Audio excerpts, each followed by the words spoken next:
Olá, tudo bem?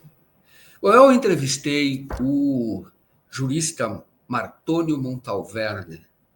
Você vai ver daqui a pouco em detalhes.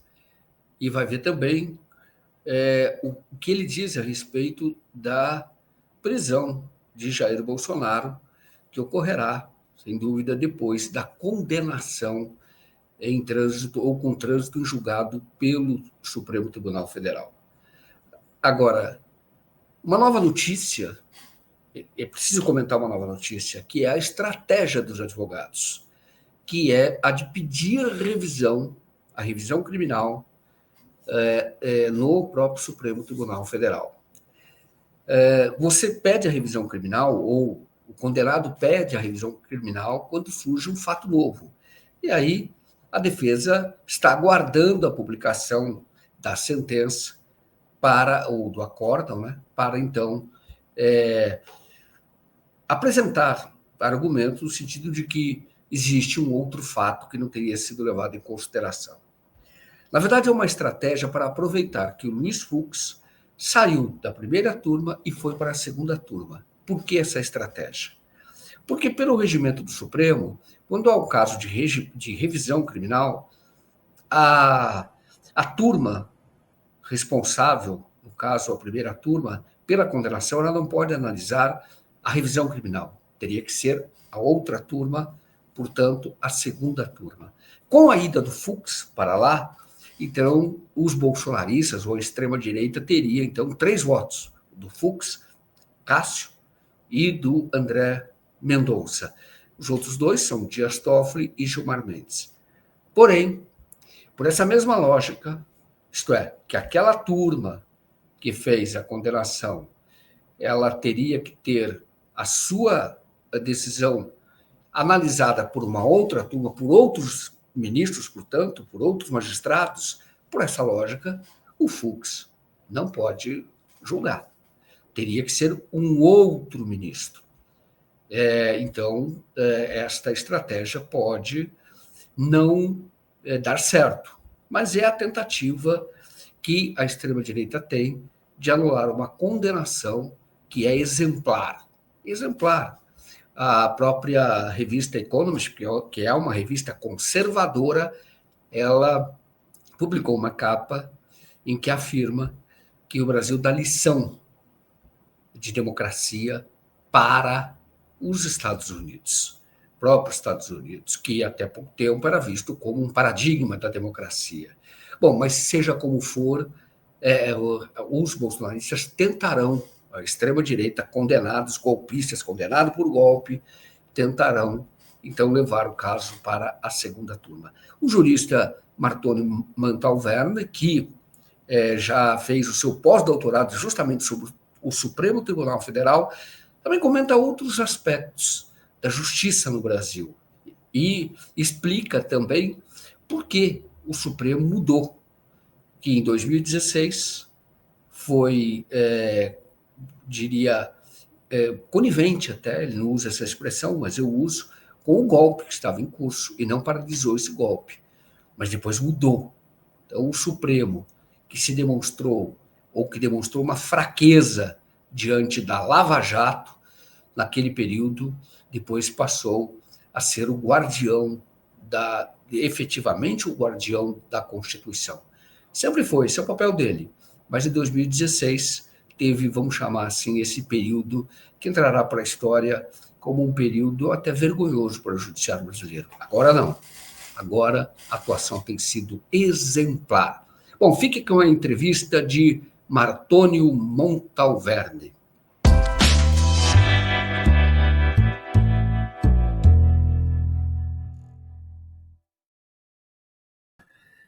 Olá, muito boa noite. Vou entrevistar o Martônio Montalverne, jurista, que vocês conhecem.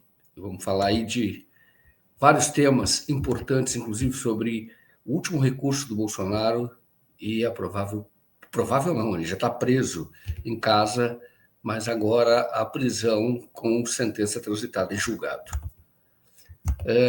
Martônio, boa noite, obrigado por atender o nosso convite, por estar aqui conosco. E então eu já passo a palavra a você fazendo essa pergunta. Hoje encerra o prazo para a apresentação do recurso de embargos de declaração.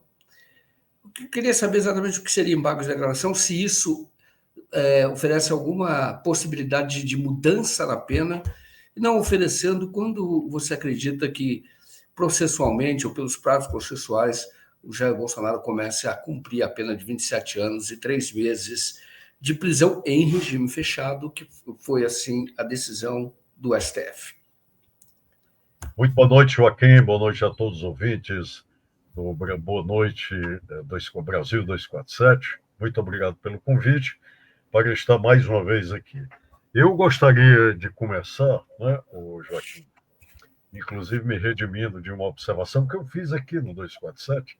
Eu achava que o julgamento de Bolsonaro ia se estender até o ano que vem. Né? E já terminou, quer dizer, já terminou pelo menos, né, essa primeira fase do julgamento. É óbvio que agora é de se esperar os embargos de declaração, e aí, depois de decididos os embargos e transitado em julgado a sentença, ela pode começar a ser executada. Significa dizer que o presidente pode, agora sim, ir para a prisão. O que ele ainda está em prisão domiciliar, Joaquim. Isso significa que ainda não se sabe até agora onde será cumprida a pena, na verdade, que lhe foi imposta pelo julgamento. Tem as informações que a gente vê pela mídia, né, de que o comando da região militar, do Distrito Federal, do Rio de Janeiro, não queriam que ele cumprisse a pena lá. É de se esperar também pelas informações que a defesa do ex-presidente apresente laudos médicos, alguma coisa nesse sentido, né, o que pode demorar ainda no começo do cumprimento da pena, porque uma vez oferecidos laudos médicos que recomendem a prisão domiciliar, se ele tiver direito, deve assim ser concedida a ele. É a garantia do Estado Democrático de Direito que ele tanto quis destruir e agora o beneficia. Então, uma vez produzido um laudo, o relator no Supremo Tribunal Federal terá que nomear outra perícia para ver se os laudos médicos apresentados retratam bem a condição física do réu, autorizadora de uma prisão do cumprimento em prisão domiciliar. Então, eu acho que nós temos aí algumas águas para navegar. Né? Mas no que consiste a sua pergunta, os embargos de declaração? Isso. Os embargos de declaração são um recurso amplamente utilizado no direito brasileiro. Qualquer advogado faz embargo de declaração todo dia, porque os embargos de declaração são recursos que cabem sob qualquer decisão, não precisa ser a sentença. Se um juiz, por exemplo, num processo decidiu não ouvir esta prova ou não se pronunciou sobre um pedido que a parte fez para ouvir o depoimento de fulano ou cicrano. Cabe embargo de declaração para resolver uma eventual omissão ou contradição da decisão judicial proferida. Perfeito. Então, durante o processo, o juiz toma várias decisões, são chamadas de decisões interlocutórias. No final, é que o juiz produz a sentença. Contra essa sentença também cabe o embargo de declaração. Um exemplo banal. Numa ação de alimentos, o juiz disse que o pai deve pagar os alimentos para a criança, mas não disse quanto. Então, o embargo de declaração, a parte contrária diz: senhor juiz, o senhor disse correto, mas faltou o senhor dizer quanto será essa pensão. Ou seja, esse embargo ele não muda a sentença, ele apenas integra a sentença na forma de resolver uma omissão ou uma aparente contradição. Então, é o que se espera que a defesa de Bolsonaro faça. Os embargos que caberiam com capacidade de modificar o resultado da sentença são os embargos infringentes. Mas o requisito destes embargos seria, pelo menos, a existência de 2 votos divergentes na turma onde Bolsonaro foi julgado, o que não aconteceu. Então, cabe um embargo de declaração, esse será feito, o tribunal vai julgar, depois disso, não cabe mais recurso. Opera-se o trânsito em julgado, portanto, começa a fase de execução da sentença. Tem que ser publicado o acórdão, não é isso? Antes? Tudo tem que ser publicado. De tudo será publicado no repositório oficial da jurisprudência e, hoje em dia, a intimação eletrônica da parte, né, no caso dos seus advogados. Perfeito. A Elizabeth Coutinho ela pergunta aqui: os embargos de declaração só foram possíveis ou só serão possíveis com o voto do Fux? Tem alguma. É possível Não, apresentar? Ele não. pensou de uma forma e não foi contestado, enfim. Ajuda nisso? Mesmo que a condenação tivesse sido por unanimidade, caberia embargo de declaração.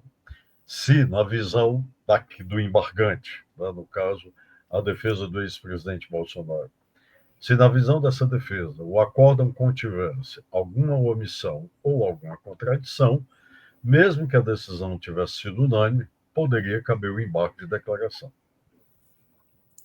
Entendi. Então, mesmo assim, mas você pode eventualmente pegar algum ponto do voto do Fux e dizer que ali há um ponto a ser esclarecido, talvez? Não sei. Pode, a defesa pode, aliás, é esperado que a defesa faça isso. É esperado, inclusive, que a defesa peça o chamado efeito infringente ao embargo de declaração.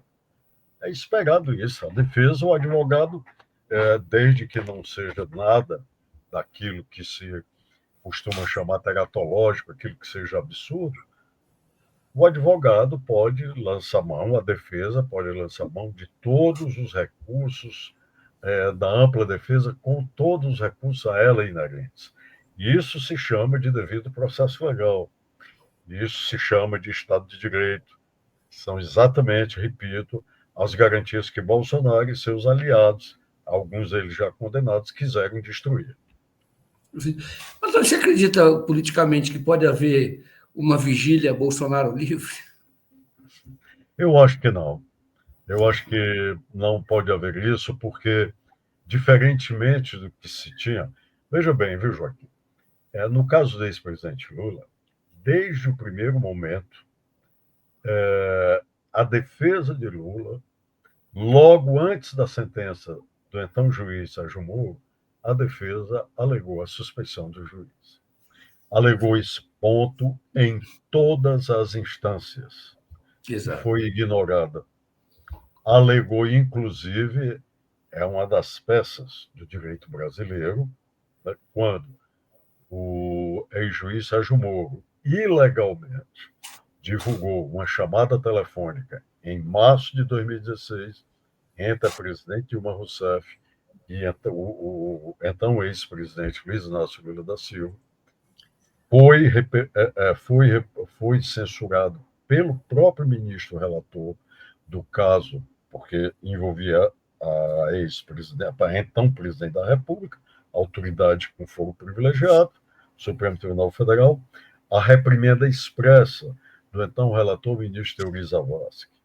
Desde esse período, desde esse instante, e ainda não tinha a sentença de primeiro grau, a defesa do então ex-presidente Lula arguiu a suspeição de Sérgio Moro.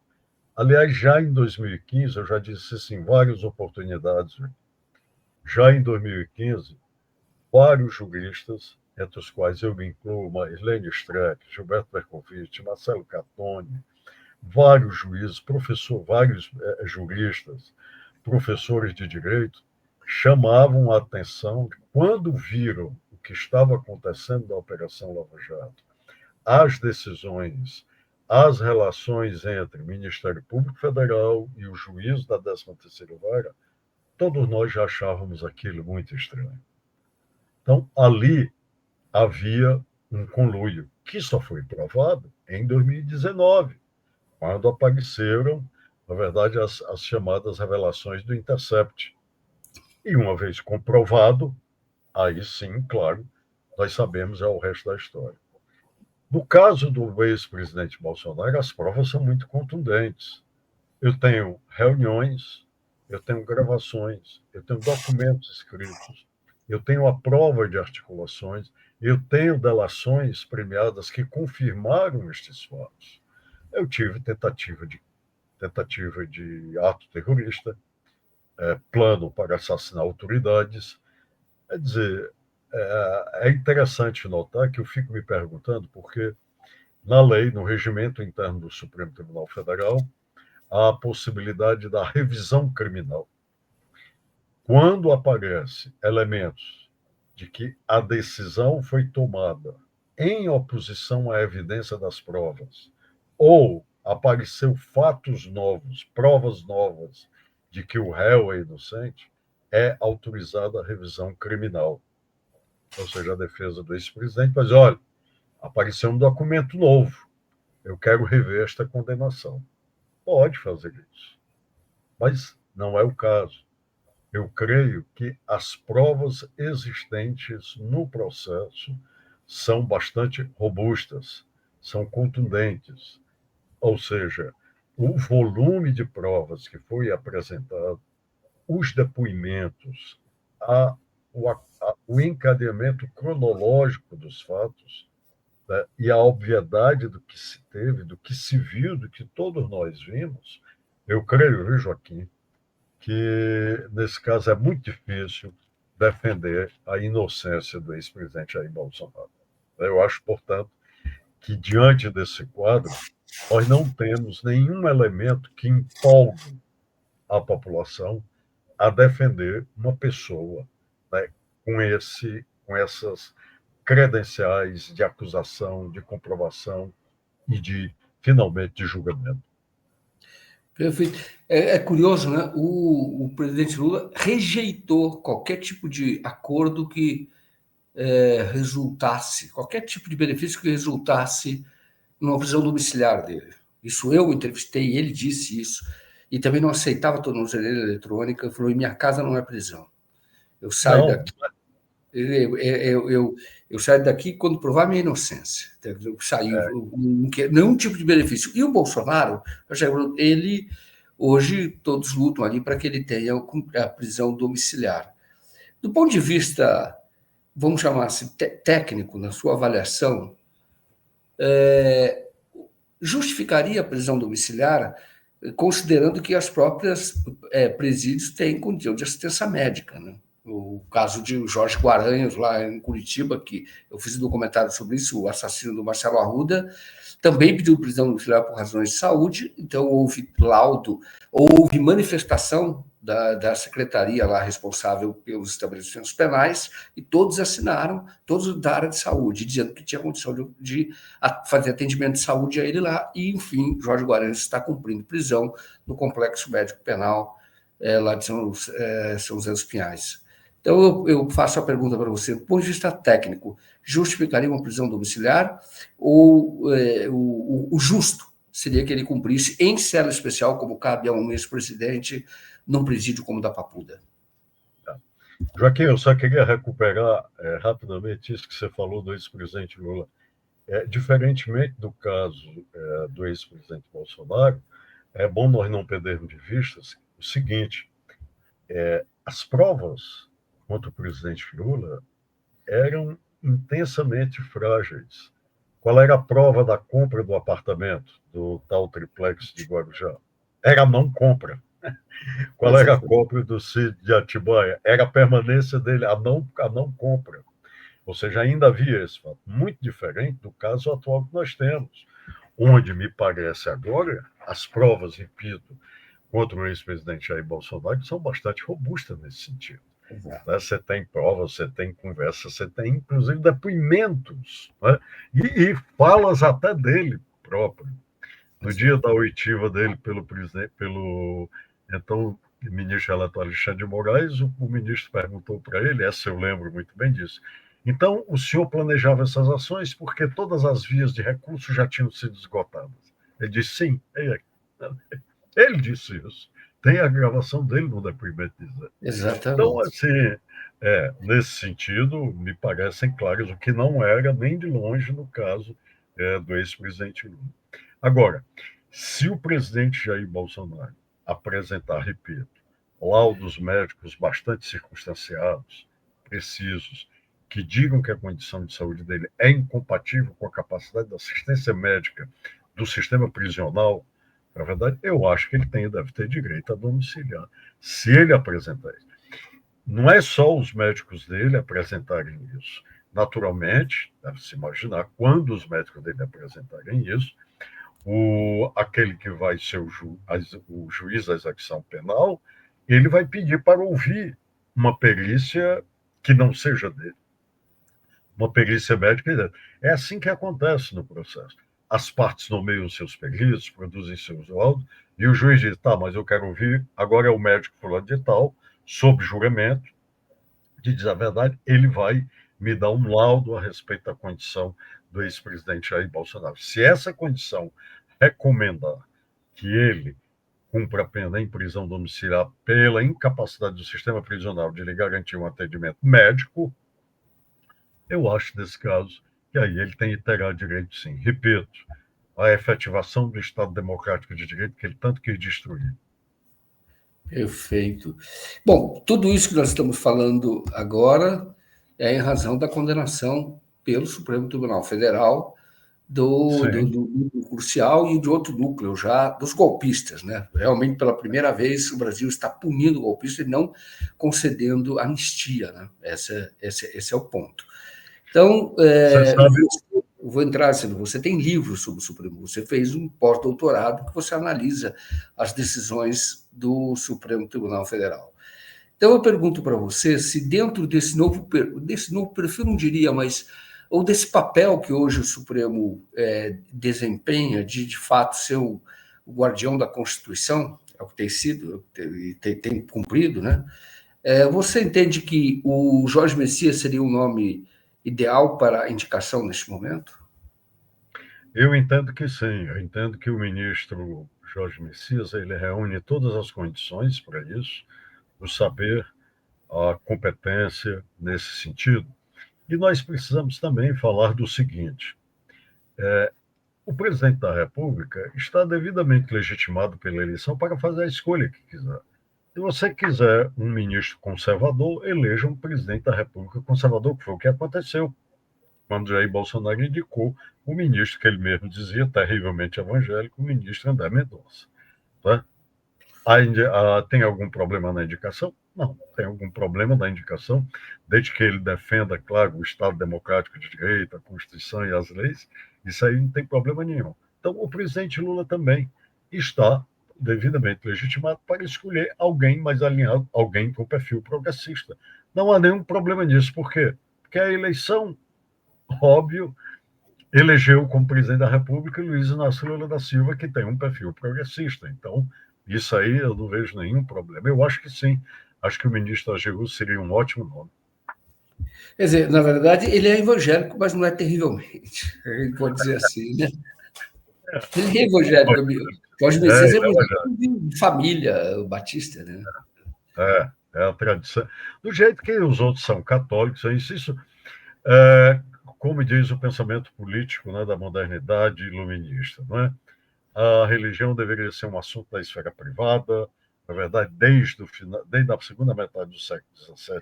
Nós temos aí as obras fantásticas de Baruch de Spinoza sobre isso, sobre a necessidade do laicismo, o quanto isso é positivo, e deixar a religião na esfera privada, embora nós saibamos que, exatamente com Spinoza, nós saibamos que isso não é assim, mas a gente deve aspirar essa idealidade. Como eu não posso ter, como a religião não deve ser assunto do Estado, na verdade, isso significa, na verdade, a proteção da liberdade a todas as religiões. Ou seja, eu não posso impor, privilegiar esta ou aquela religião, esta ou aquela crença.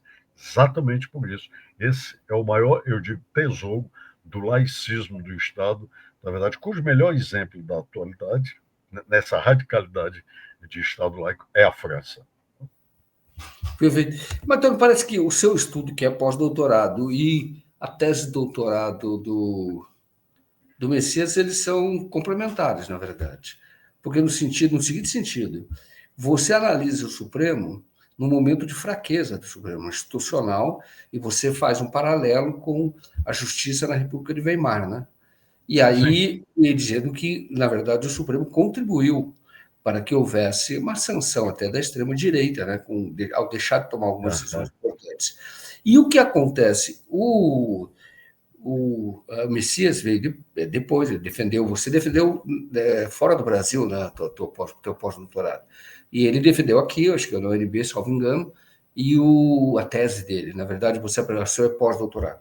E ele fala, então, do papel do Supremo nessa reversão, da garantia constitucional ou de manutenção da democracia, mas ele critica o golpe lá atrás, mas não atribui ao STF com a ênfase que você faz esse diagnóstico, né? Você faz esse diagnóstico. O que eu pergunto para você é o seguinte, pegando esses dois estudos, o que você acha que deu, o que fez o STF virar? Porque nós sabemos como foi. Havia críticas ao STF naquela ocasião, críticas fundamentadas.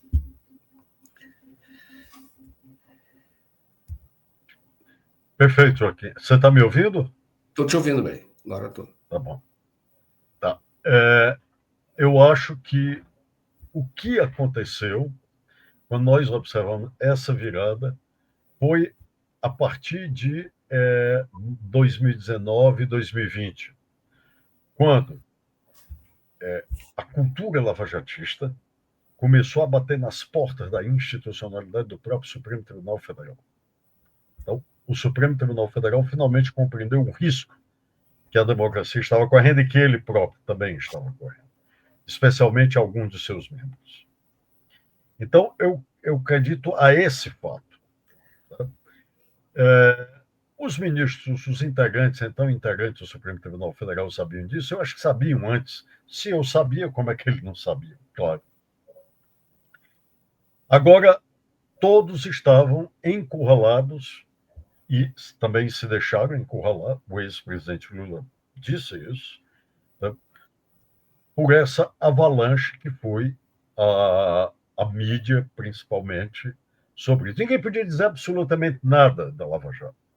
Ninguém poderia escrever uma linha contra a Lava Jato, colocando em questionamento as suas decisões. Tem uma página que vai entrar para a história.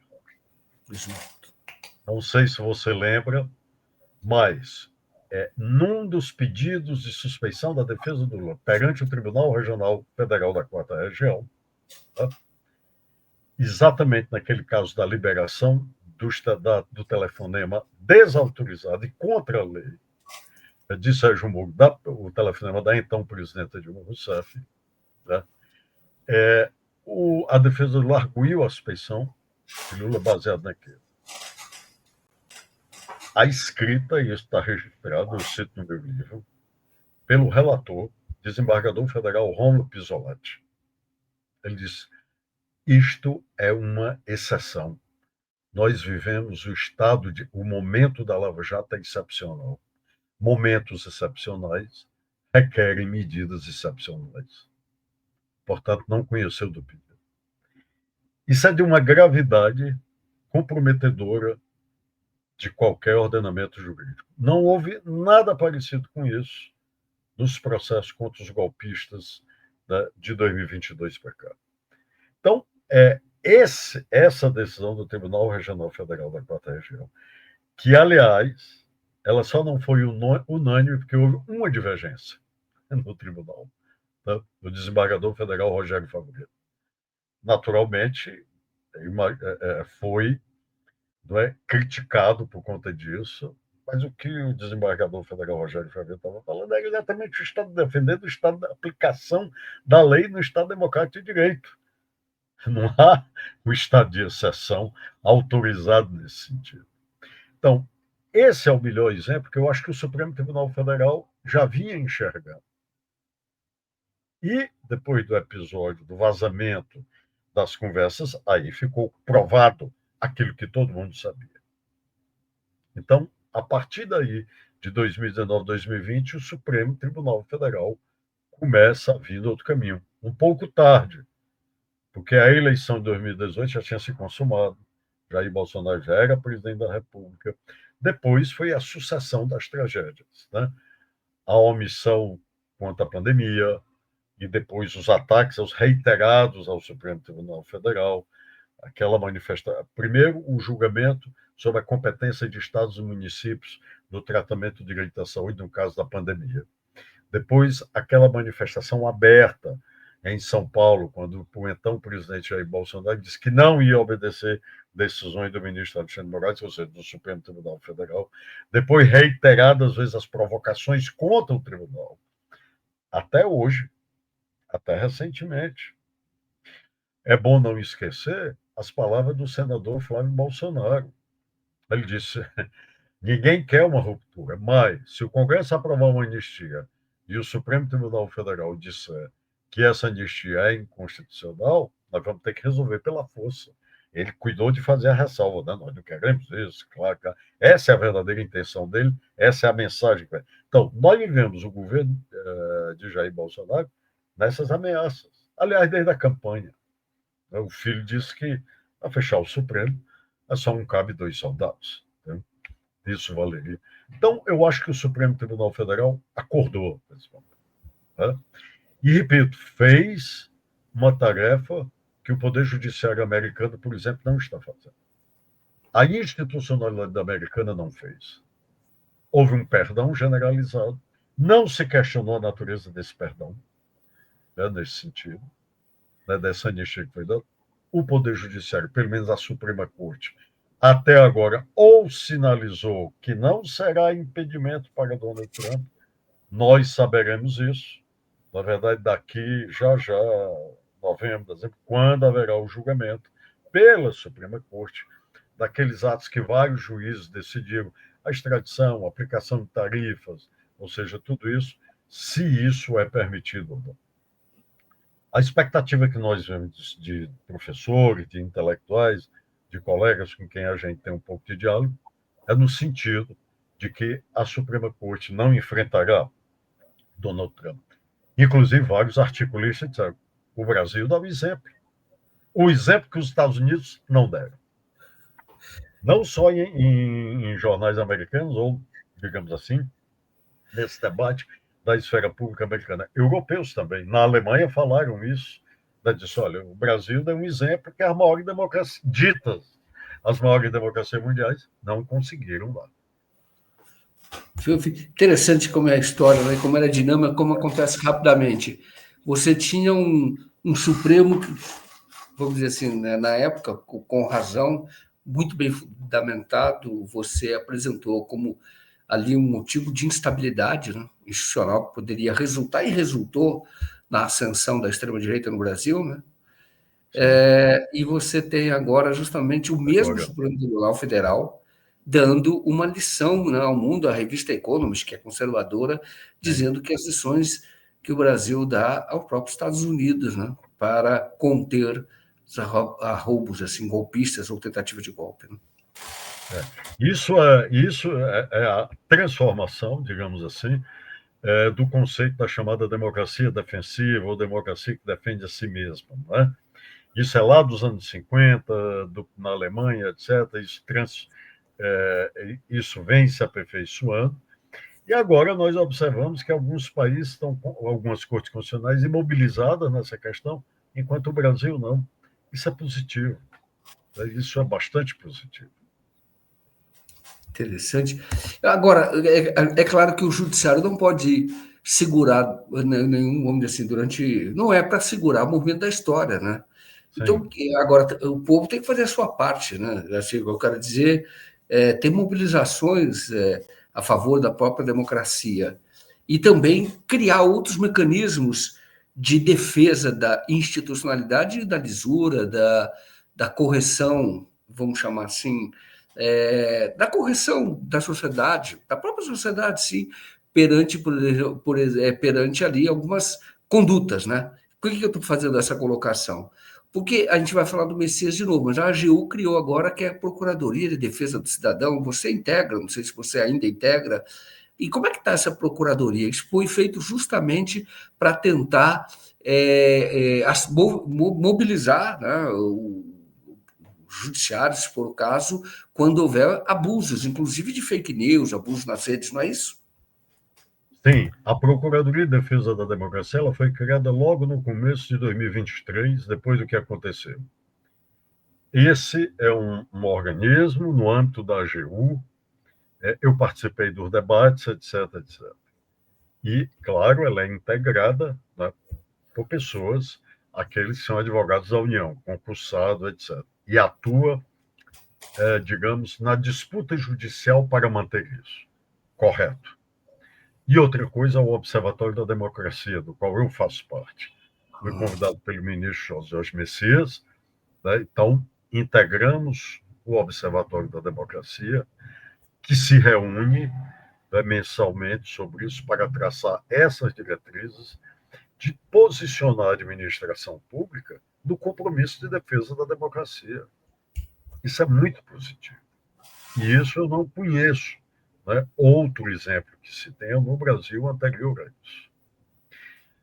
É por essa visão que eu entendo que a provável nomeação do ministro Jorge Messias é bastante adequada, né, Que nesse sentido, que interessante. ele provou. Eu estou lhe dizendo que eu estou lá, faço parte do observatório, nós temos um veículo de comunicação, nós temos reuniões, debatemos, celebramos convênios com a formação e divulgação de ideia de defesa da democracia. Então, Joaquim, eu creio que é uma experiência que eu espero que se repita, tá, e se consolide, porque nós somos conselheiros, mas nós teremos um tempo lá. Depois virão outras pessoas. Na verdade, isso, né, se consolidará. Eu vejo aqui, viu, Joaquim, algo semelhante ao que foi feito em 1957 na Alemanha e tem até hoje, que é o Serviço de Proteção Constitucional. Esse Serviço de Proteção Constitucional consiste exatamente em observar atores políticos individuais ou grupos coletivos, etc., que ameaçam a democracia. É o caso da AfD, das organizações de extrema-direita que foram banidas. Tudo isso, que é mais interessante, dentro do devido processo legal. Ou seja, observando ampla defesa, observando, repito, o Estado democrático de direito, que essas forças políticas sempre querem acabar, querem destruir. Então, eu creio, viu, Joaquim, nesse sentido, que a experiência é muito promissora. É a primeira, digamos assim, composição que nós temos, mas é bastante promissora. Interessante. Martor, e você disse que tem um veículo que divulga os. Como é que funciona? Isso tem um veículo de Tem comunicação. uma revista, na revista da AGU, nós escrevemos artigos, a satisfação do que acontece no observatório, né, enfim, há toda essa divulgação. É só entrar no site da AGU. Interessante. E o que vocês já discutiram lá, por exemplo, no Observatório da Democracia, isso desde o início de 2023? Porque isso tem que ser É, divulgado não só pelo veículo da AGU, também aqui em também, outros lugares. mais divulgado ainda. Bom, nós debatemos principalmente esses desafios da democracia que acontecem. Tá? Ou seja, o elemento, digamos assim, desencadeador da Procuradoria de Defesa da Democracia e do Observatório foi o que aconteceu em 8 de janeiro, né, de 2023, com aquele movimento. Então, que uma coisa é a Advocacia Geral da União entrar com as ações, por exemplo, para cobrar pela destruição do patrimônio público, pela destruição do patrimônio histórico. Isso aí, a ação penal vai se resolver. Outra coisa é a questão política, de análise, de se ver quais são o que se pode ser feito no âmbito do Observatório da Democracia. Então, o Observatório da Democracia, estimulou e se manifestou favoravelmente, por exemplo, a difusão de discursos sobre e a formação de recursos humanos no âmbito da AGU para que sejam formados, né, turmas e divulgadores de defesa da democracia no âmbito do serviço público. O Observatório discutiu pautas relevantes, como determinadas manifestações que acontecem internacionalmente, estudos sobre a defesa da democracia. Então, toda essa divulgação desse material, fora, claro, a produção de textos que, diante de acontecimentos, datas de acontecimentos relevantes, ou também sobre a reflexão do que está se fazendo. Então, nesse sentido, eu acho que o observatório, que ainda é embrionário, claro, mas a ideia em si, viu, Joaquim, a ideia de que você dissemine no âmbito da administração pública do Estado brasileiro a necessidade de se defender o Estado Democrático de Direito, eu acho que isso é muito positivo. Isso, eu creio, está começando a se organizar agora com esse caso do Observatório da Democracia.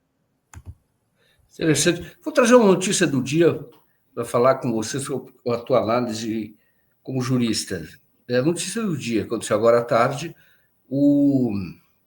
A Justiça de São Paulo, um juiz em São Paulo, aceitou a denúncia contra um jornalista, o Breno Altman, seria apologia a ato criminoso por conta de ter defendido a ação do Hamas. Ele, que é judeu, fazendo a colocação na perspectiva histórica de que já existe perseguição ou opressão, ou eu diria até um massacre mesmo que vem ao longo do tempo da população palestina. Ele colocou nessa condição e isso o juiz aceitou, como mesmo assim, apesar disso, como apologia a ato criminoso, mas rejeitou a denúncia que foi feita pela congregação israelita, né? Ela rejeitou essa denúncia de racismo, tá? Porque ele fez uma colocação, ele que é judeu, dizendo que ele usou uma frase, acho que é atribuída ao Deng Xiaoping, quando ele fala: não importa a cor do gato, contanto que ele caça o rato, falando sobre o Hamas. Do ponto de vista das leis, do ponto de vista jurídico, você acha que está correto você enquadrar um jornalista, tá? Porque ele faz a defesa de um grupo armado que nem é reconhecido como terrorista pela ONU, nem pelo Brasil. Você acha que essa decisão é correta? Não, não acho. Joaquim, eu gostaria aqui de retomar uma frase de uma figura insuspeita da história do conflito do Oriente Médio, que é Leah Rabin. E Leah Rabin, isso está aqui em 1997, ela deu uma entrevista exatamente, já naquela altura, logo depois dos acordos de Oslo, logo após o assassinato do marido dela, Yitzhak Rabin, essa grande figura. Leah Rabin disse, ela defendia mais tolerância com Yasser Arafat, que era acusado de terrorista. Quer dizer, eu vou dialogar, vou fazer a defesa de Yasser Arafat. Tanto é que tem a foto clássica, conhecida, né, de Yasser Arafat beijando a mão de Leah Rabin. E ela disse, esse negócio de dizer que nós somos terroristas, que eles são terroristas, nós também já fomos terroristas. Ela dizia referindo-se a ela. Então, quando alguém faz a defesa do Hamas enquanto uma entidade política, na verdade, de representatividade do povo palestino, pelo menos daquela faixa de Gaza, porque tem o Fatah, outra autoridade palestina, nesse sentido, você não está necessariamente fazendo apologia ao terrorismo. Você está defendendo uma manifestação política nesse sentido. Eu tenho acompanhado o caso do jornalista Breno Altman, sem dúvida. Né?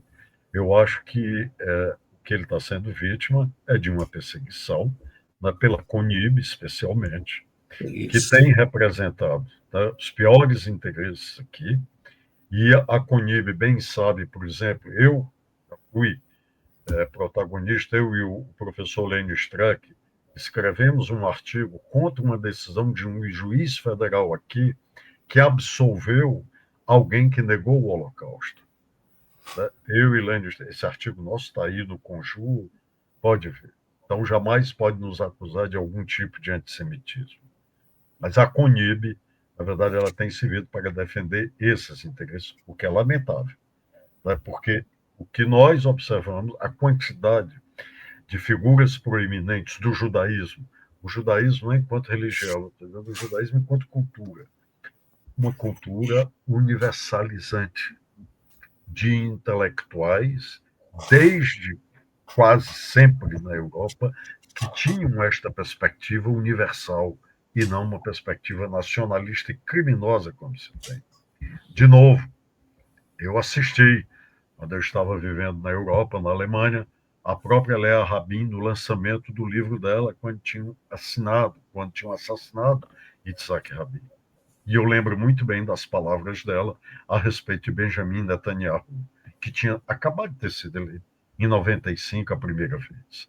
Então, essas figuras que são capazes de abrir o diálogo universal, que é também inerente ao judaísmo, essas figuras não foi dado acesso a elas, foi dado acesso a esse fundamentalismo excludente, inaceitável, na verdade, que um lado do sionismo teve e representa-se principalmente na figura de Netanyahu, mas de Itamar Ben-Gvir, Yovad Noleg-Golan, ou seja, todas essas pessoas, na verdade, que tiveram essa visão de verdadeira tentativa de extermínio dos palestinos. Então, eu creio que há muito a ser debatido nisso, principalmente com esses atos praticados pelo Estado de Israel, não necessariamente pelo judaísmo, contra o povo palestino. E, claro, uma violência, e isso contra o jornalista Breno Altman, nessa perspectiva. Ou seja, eu acompanho as matérias dele, vejo o que vai sendo produzido, as palavras dele, não vejo nenhuma incitação à violência, vejo uma crítica. Quando nós observamos a crítica dele e de outras figuras mundo afora, seja na Europa, nos Estados Unidos, em todo canto, são coincidentes. Ele não está dizendo absolutamente nada demais. Nada disso. Perfeito. Mas tudo muito bem colocado. Só fazendo uma correção, eu falei congregação israelita. Congregação é religião. É a Confederação Israelita do Brasil. CONIB, Confederação, que é conhecida por, enfim, fazer o que é chamado de lobby judaico, realmente, ou sionista, vamos chamar de sionista melhor, aqui no Brasil. Então, é a CONIB que representou contra o Breno Altman. Não foi aceita a denúncia de racismo, mas foi aceita de apologia a ato criminoso. O que surpreendeu foi a peça do Ministério Público atendendo a representação da CONIB. Exato. Ou seja, assim, isso foi uma surpresa, que disseram que o Ministério Público disse, né, e o recebimento dessa denúncia. Isso, aí sim, nós estamos falando de defesa da liberdade de expressão e, claro, né, de defesa do exercício profissional do jornalista Breno Altman, nesse sentido. Né? Então, ou seja, ele deu a notícia, ele acompanha isso como poucas pessoas, como eu disse, eu conheço algumas das suas manifestações, e apenas dizer, na verdade, que o Hamas representa o interesse de uma parte da população, isso não significa incitação ao terrorismo. Então, eu posso dizer que significa incitação ao terrorismo eu também manifestar o meu apoio, na verdade, a uma pessoa, a uma figura como Itamar Ben-Gvir, que prega o extermínio, a expulsão da população palestina abertamente. Onde a minha defesa dessas figuras, então, seria exatamente proibida. Onde é que nós estamos para ver isso, né? Muito bem colocado. Muito bem colocado. E ali você tem o Ministério Público, que mostra que o Ministério Público hoje, eu vou entrar nesse outro tema, quando você fala da correção de rota do STF, do Supremo, da Corte Superior, a Corte mais alta de justiça no Brasil, mas a gente tem um problema no Ministério Público ainda, que, por exemplo, o que aconteceu com esse procurador, que encampou, aceitou a representação. Eu não vi a representação, mas vi a manifestação do Breno Altman, dizendo como era falha do ponto de vista até da própria coerência, né? E o que eu quero, por que eu estou fazendo essa colocação? Porque o Ministério Público hoje se colocou, por exemplo, agora contra o licenciamento ambiental ali pelo IBAMA para a pesquisa A ali na margem margem equatorial. equatorial. E nós temos ainda o lavajatismo forte, pessoas importantes da Lava Jato, importantes daquela época, protagonistas da Lava Jato, que estão muito bem colocados hoje na própria Procuradoria da República. Esse é o caso do Januário Paludo, que é o procurador que substitui o vice-procurador-geral da República no STJ. Fez isso várias vezes ao longo deste ano. Então, eu pergunto, o que acontece? Já o Supremo, quando percebeu que bateu contra ele, quando percebeu que a Lava Jato era, na verdade, uma operação que estava colocando em risco as instituições democráticas, isso é verdade, atacando as próprias instituições democráticas, mudou a rota. E o Ministério Público, por que não mudou essa rota? Eu posso dar o exemplo da representação até do Prerrogativas na Procuradoria-Geral da República sobre os abusos, sobre crimes denunciados crimes foram, na verdade, apresentados pelo Conselho Nacional de Justiça e nem houve ainda prosseguimento na Procuradoria-Geral da República. Então, eu pergunto para você, o que é preciso fazer para que o Ministério Público, uma instituição também importante, ela corrija efetivamente a rota e não haja mais abuso? Porque me parece que cada procurador, ele é o Estado em si, ele é muito poderoso. Não tem uma ação conjunta do Ministério Público, o Ministério Público está indo por essa linha. Não tem essa decisão. Cada procurador parece que faz o que quer e não existe controle. Pelo menos estou falando com experiência de repórter, quem está de fora. Como é que você acha que pode haver essa correção também no Ministério Público? Essa sua constatação, Joaquim, é uma constatação de qualquer um. Ou seja, cada representante do Ministério Público é uma própria cabeça. Ele, no âmbito do seu exercício, ele acha que ele pode fazer tudo, denunciar, fazer isso, aquilo. Isso é da estrutura do Ministério Público. Agora, nós temos que diferenciar o Ministério Público Federal e o Ministério Público dos Estados, né, nesse sentido. Em qualquer dos casos, falando assim de uma maneira mais geral, viu, Joaquim? Eu acho que o grande problema chama-se formação. O problema está na formação também das academias de direito, mas fundamentalmente na formação após o ingresso na carreira. O Ministério Público ou a magistratura, às vezes, não investem num período anterior ao período judicial na formação dessas pessoas. Você sabe que em vários países você não faz concurso para magistrado, você não faz concurso para membro do Ministério Público, etc. Você faz concurso para a escola judiciária da magistratura, depois você faz concurso para essa escola de Ministério Público. Depois de um determinado tempo, a verdade é que, então, você recebe, a partir do seu desempenho e da observação da sua produção, é que você aí poderá ser designado juiz da comarca tal, ou promotor federal no âmbito tal da cidadania, do meio ambiente, dos crimes contra facções, etc. Nós não temos isso. Nós temos aqui essa independência que há uma confusão entre independência funcional do procurador e, claro, uma plena autonomia diante do órgão. É muito difícil estabelecer determinadas penalidades contra procuradores, porque isso tem que ir para, primeiro, o Colégio de Procuradores, depois para o Conselho Superior do Ministério Público, depois vem o Conselho Nacional do Ministério Público. É muito demorado e esse tipo de apuração de responsabilidade. E esse fato em si não deixa de ser um incentivo, na verdade, para que essas pessoas ajam voluntariosamente da maneira com que fazem. Né? Então, a raiz do problema, de uma maneira geral, me parece essa formação dessas pessoas, na verdade, que incorporam essa ideia de autonomia, de que elas são os órgãos e o papel, e acendem e trazem para si uma responsabilidade que é institucional e não pessoal. Interessante. Interessante quando você coloca aqui a questão do Conselho Nacional do Ministério Público, porque mesmo uma decisão do Conselho Nacional do Ministério Público em relação à Lava Jato, ela não foi cumprida.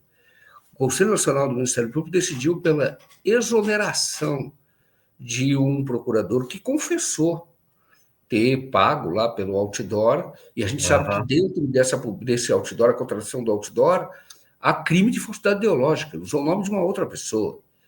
E nada disso foi apurado, foi assim, não teve consequência. E mesmo a consequência da exoneração, isso foi desmontado pela Justiça Federal em Curitiba e depois confirmado pelo TRF4, e hoje está tendo um julgamento, quer dizer, começou o julgamento da suspeição dos desembargadores que aceitaram essa denúncia que anula na prática a decisão do Conselho Nacional do Ministério Público.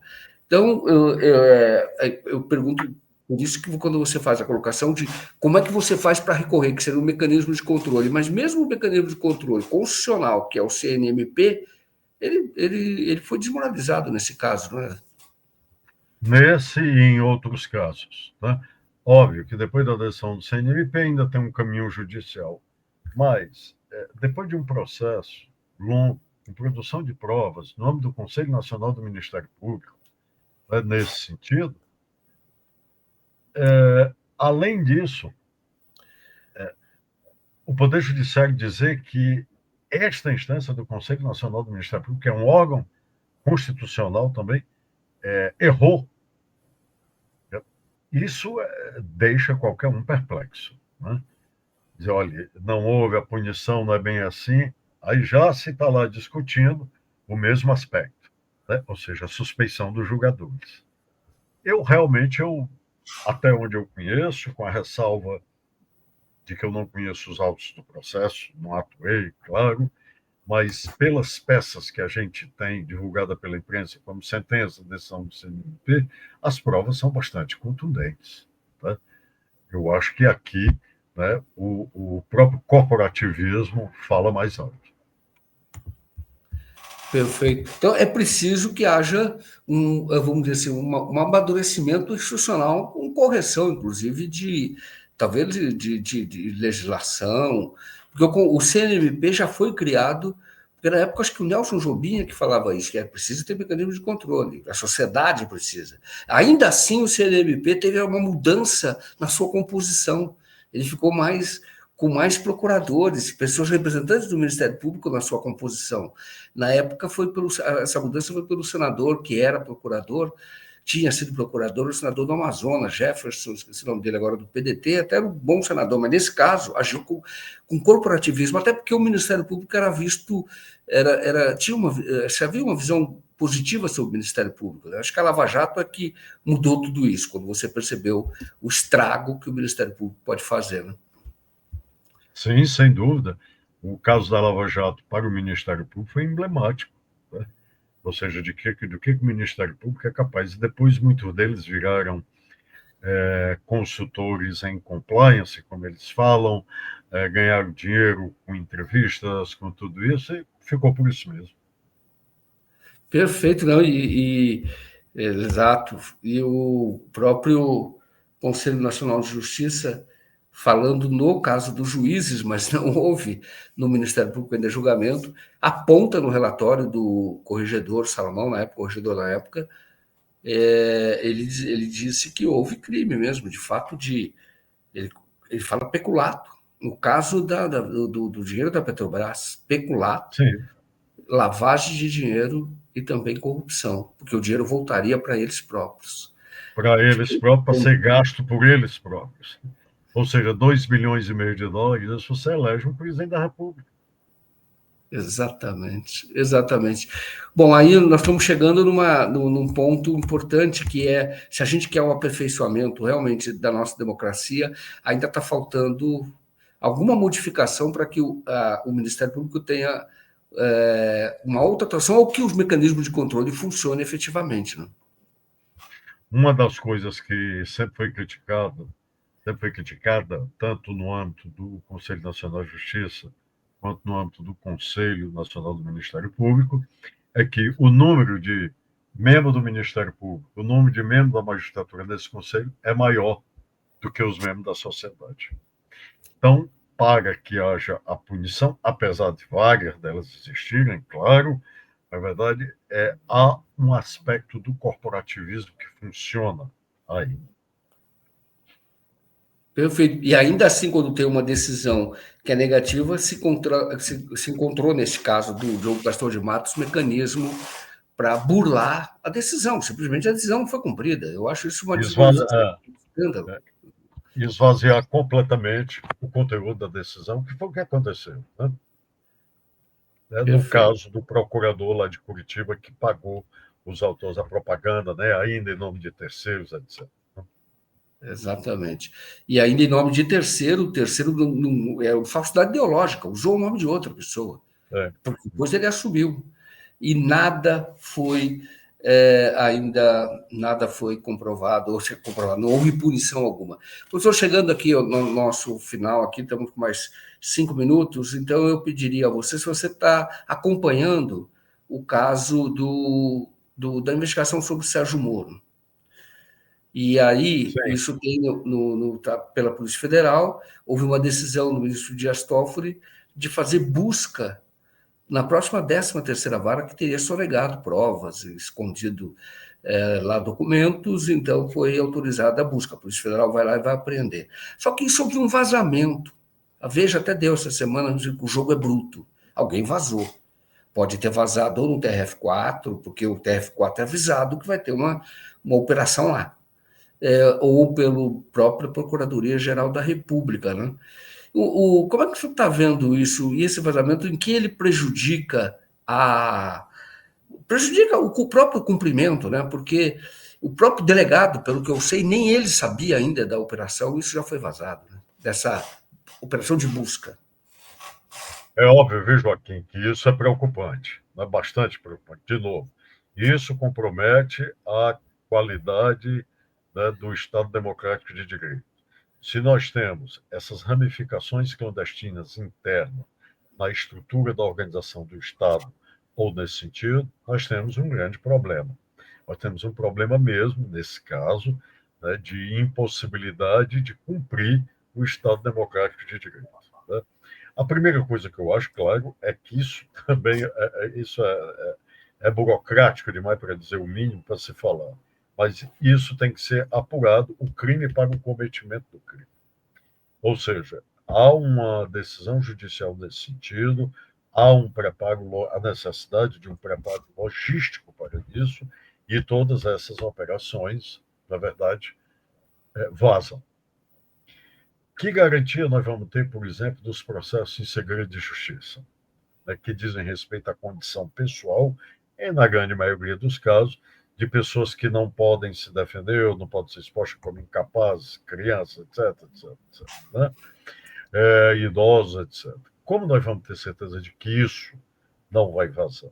Nós estamos falando de coisa menos grave do que isso, que compromete a natureza do Estado Democrático de Direito, que é a prestação jurisdicional adequada na forma da lei. Então, eu só tenho a lamentar que isso aconteça. E mais uma burocratização do assunto, porque terá necessariamente que ser apurado como se operou esse vazamento, a ponto de inviabilizar a eventual produção de provas para a decisão, né, a ser tomada. A própria diligência, Joaquim, ela poderia, de repente, a Polícia Federal poderia ir lá na 13ª vara e dizer, olha, eu não encontrei nada disso. Exato. Nesse sentido, o então juiz, né, não praticou nem, aparentemente, pelo que eu tenho aqui, não praticou nenhum ato, etc. Então, pode dizer o contrário, mas há necessidade disso ser esclarecido.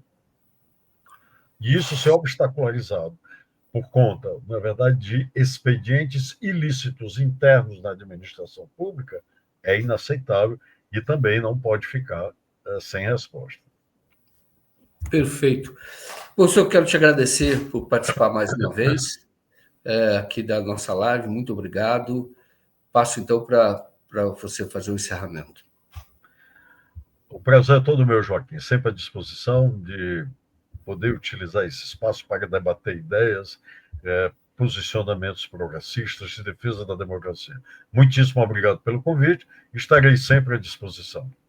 Muito obrigado, professor, e até a próxima.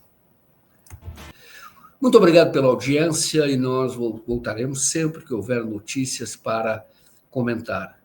Eu peço a você que ainda não está inscrito neste canal que o faça. E aqueles que ainda não se inscreveram, olá. Muito obrigado pela audiência e nós voltaremos sempre que houver notícias para comentar. Eu peço a você que ainda não está inscrito no canal, que o faça. E aqueles que puderem, que patrocinem o nosso canal. A mídia independente conta com você. Um grande abraço e até mais.